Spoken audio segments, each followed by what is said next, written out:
Hello, welcome to the September edition of Nell at Night, and tonight we are going to talk about energy.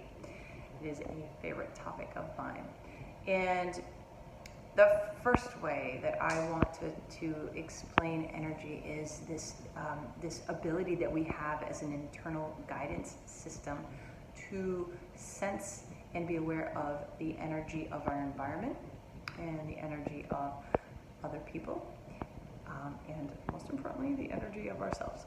So, and how we can change the energy for ourselves and also use this ability to our advantage. And I will talk about that in the end. First, before we get into that, let me explain about energy and how it works, right? So it's, first of all, it's not this ephemeral thing that New Age people like to talk about only, and something that we all can't be connected to. Energy is a scientific phenomena that is very much has proven theories behind it that that we know are true. So let's take good old Einstein, who had a theory that light was actually had more or less energy depending on the color of the light. For example, let's talk about the rainbow, which is something that I'm very fond of. And rainbow, Roy G. Biv, has the color prism of it starts with red and ends with violet. And red is known to have less energy and a longer wavelength. Violet, at the top of the rainbow, is known to have more energy and a shorter wavelength. Now, why is this important and why do we need to know this? So this shows us that color has a vibration, and the color red, that is the first color and has the longer wavelength and less energy, vibrates lower, right? So it's in the chakra energy centers, which is the color of the rainbow, which goes all the way up through our central channel, and that's all I'm going to say about the chakras right now, because that's a whole other topic in itself. The red part is the root, the Muladhara chakra. The color represents the vibration, right? So think about that as the place where we become more grounded, which, if we think about being grounded, the ground, it's lower, right? We go up to violet, and violet has a higher vibration, which means it has more energy to it.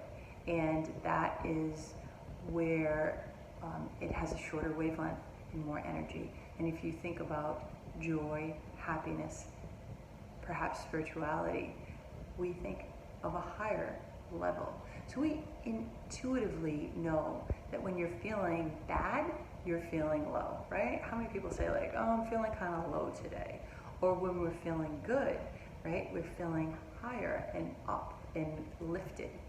So how do we learn to use this to our advantage, to pay attention to what's around us? Well, something that I have used and learned is to tune into my body, because that's where I can sense what's happening around me.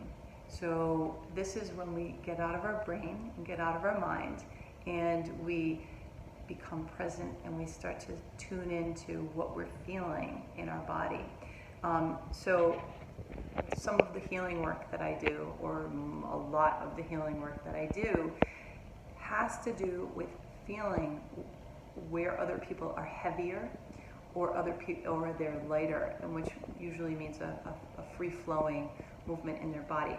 I also do this when I walk into a room. It's something that I can feel in my body what's happening.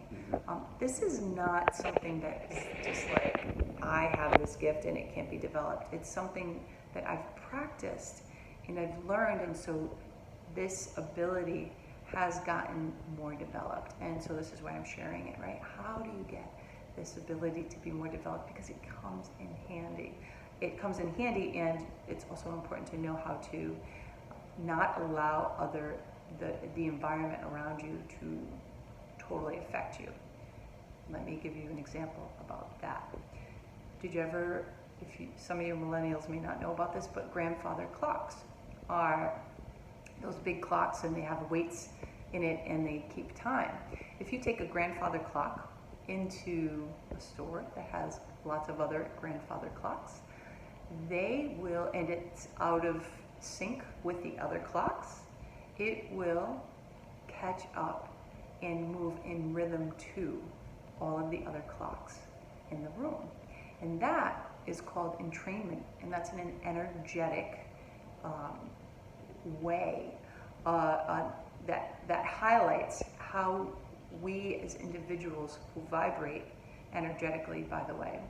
It's been measured and proven that we do vibrate at an energetic level, and depending on our thoughts and what we're feeling, depends on where our vibration is, right? Where our energy is on a scale.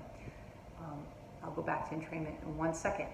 So let's think of sadness or depression, right? Where do you think that would be, right? Where I said it was like feeling low or grounded. It's very low energetic vibration. Happiness and joy up here, it's because it is proven and known that what we're thinking and what we're feeling is giving off a vibration internally and externally. Now, here's the good news.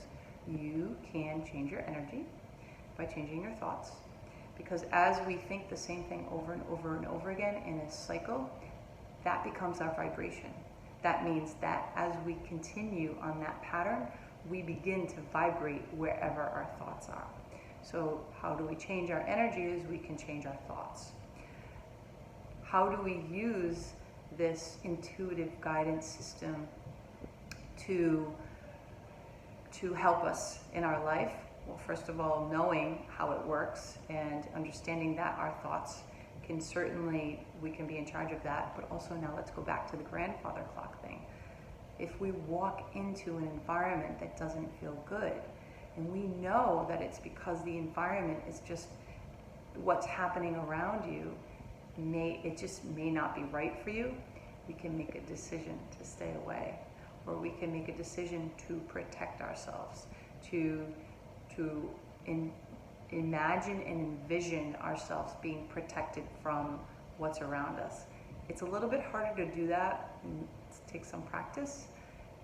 So I'd say an easier way right now, as you're learning how to use this energy thing to your advantage, is to be aware of the energy and what things feel like. And then you make a decision, ooh, this doesn't feel good for me.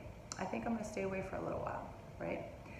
So another way to tune into this is to get into your body and begin to feel what an environment is like. So instead of thinking about it, you can actually walk into a place and sense, if you bring your attention to your body, right, and get out of that head, and you bring your attention to your body, and you can begin to feel and sense what's happening around you. It's a great gift to have, and everyone can cultivate it. It just takes practice. It takes presence, and it takes being present to noticing what's happening in your body. And it takes awareness, which is sensing, knowing that how this works a little bit, how we all have these vibrations, how places will continue to carry vibrations of whatever's happened in there, and using it to our advantage to learn more about ourselves and make choices about ourselves and or where we want to be and what we want to be around. Okay, so that wraps up my very short, in terms of this topic, explanation of energy. I hope you enjoyed this video. Please stay tuned to my podcast coming up, which will also be about energy and deep relaxation and visualization to clear some of your energy. I've got a great workshop coming up with an amazing woman, and we talk about this whole book that's about changing your energy. So as I said, this month is all about energy. I will be talking about different things related to it. There's a lot on this. Hope you have an amazing month and many, many blessings to you. Take care.